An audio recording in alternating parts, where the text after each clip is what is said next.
Pernyataan hukum Tim Advokasi Anti Kriminalisasi Akademisi dan Aktivis tentang uji laboratorium forensik ijazah Jokowi oleh Bareskrim Mabes Polri. Kasus ijazah palsu Jokowi sudah hampir 3 tahun bergulir, khususnya sejak diterbitkannya buku Jokowi Undercover 2 bertema lelaki berijazah palsu yang ditulis Bambang Trimulyono. Namun, aparat penegak hukum tidak segera melakukan tindakan terhadap kasus ini, padahal delik pemalsuan dokumen ijazah adalah delik umum yang tidak membutuhkan aduan dari masyarakat. Laporan yang diajukan TPUA, Tim Pembela Ulama dan Aktivis, tentang dugaan ijazah palsu Jokowi di Bareskrim Polri sudah dilakukan sejak Desember 2024 yang lalu. Namun, sudah nyaris 6 bulan laporan ini tidak ditindaklanjuti dan hanya diarsip sebagai aduan masyarakat atau DUMAS.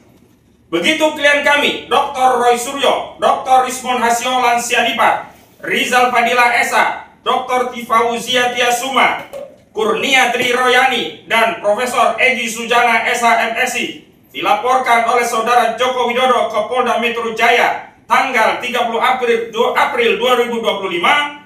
Bareskrim tiba-tiba bergerak cepat memproses aduan masyarakat tentang ijazah palsu Jokowi dan menyebut sudah 90% melakukan penyelidikan hingga akan dituntaskan melalui tes laboratorium forensik terhadap ijazah Jokowi.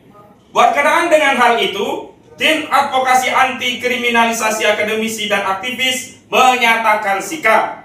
Pertama, kami menolak hasil tes laboratorium forensik secara sepihak oleh Bareskrim Polri karena proses yang sepihak ini syarat muatan politik, tidak egaliter, tidak transparan, tidak kredibel, dan tidak akuntabel.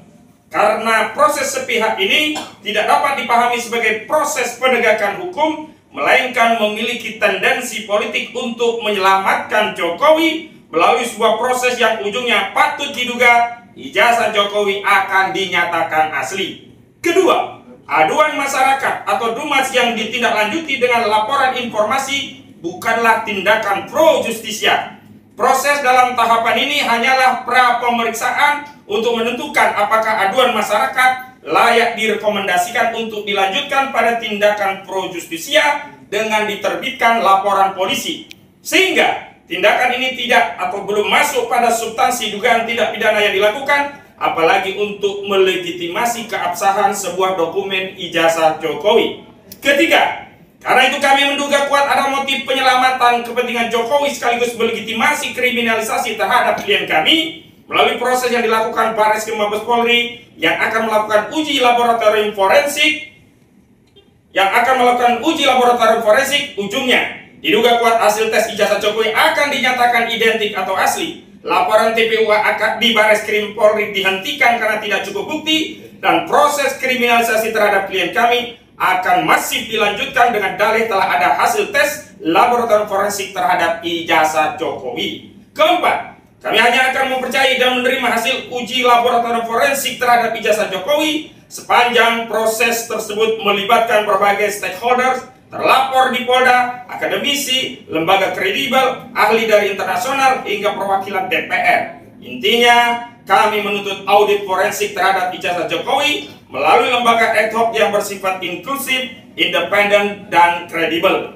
Demikian pernyataan hukum disampaikan Jakarta 12 Mei 2025, Tim Advokasi Anti Kriminalisasi Akademisi dan Aktivis, tertanda Petrus Salestinus SH Koordinator Litigasi, Ahmad Kosidudun SH Koordinator Non Litigasi. Dan kami nanti akan edarkan dengan lampiran sejumlah tim advokat yang ada dalam tim ini. Di antaranya ada Dr. Amir Samsudin SHMH, mantan Menteri Hukum dan HAM. Kemudian ada Dr. Abraham Samad SHMH, mantan Ketua KPK. Maijen TNI Purnawirawan Samsu Jalal SHMH, beliau mantan Danpom ABRI. Kemudian ada Dr. Ahmad Yani SHMH. Kemudian ada juga Dr. Herman Kadir SHMH, Muhammad Samsir Jalil SHMH, Ismar Samsudin, dan yang lain sebagainya. Baik, selanjutnya kami mohonkan kepada Bang Petrus Salestinus selaku Koordinator Litigasi untuk menyampaikan seruan untuk membersamai rencana pemanggilan klien kami di Polda Metro Jaya Kami harapkan seluruh rakyat bisa hadir membersamai klien kami, baik untuk panggilan hari Rabu dan hari Kamis. Hari Rabu terhadap Dizal Fadila, hari Kamis terhadap Dr. Roy Suryo dan Dr. Tifa, juga pemanggilan pada hari-hari yang lainnya. Kepada Bang Petrus Salistinus kami persilakan.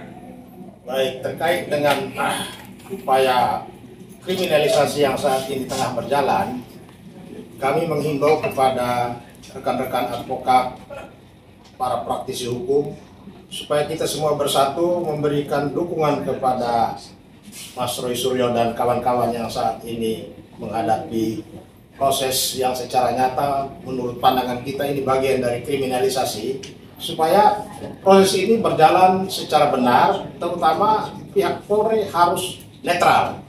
Pihak Polri tidak boleh berpihak, karena dalam kaitan dengan respons terhadap laporan Jokowi dalam perkara dugaan pencemaran nama baik, nampak sekali polisi sudah melangkai hal-hal penting yang harusnya didahulukan. Ini menunjukkan bahwa sinyal kriminalisasi itu mulai terjadi. Ya, panggilan terhadap terlapor dengan agenda klarifikasi itu sebetulnya langkah yang menurut kita keliru besar, karena yang harus diklarifikasi adalah pihak pelapor. Karena kita tahu di dalam KUHP itu ada beberapa pasal mengenai persangkaan palsu, laporan palsu, sehingga orang kemudian menjadi korban dari laporan palsu, dan itu sudah banyak terjadi. Nah, kami minta supaya dalam kaitan dengan perkara ini, seharusnya Polri menjadikan momentum untuk berbenah, bertindak secara objektif, terutama memberikan pelayanan keadilan secara benar. Saya kira itu.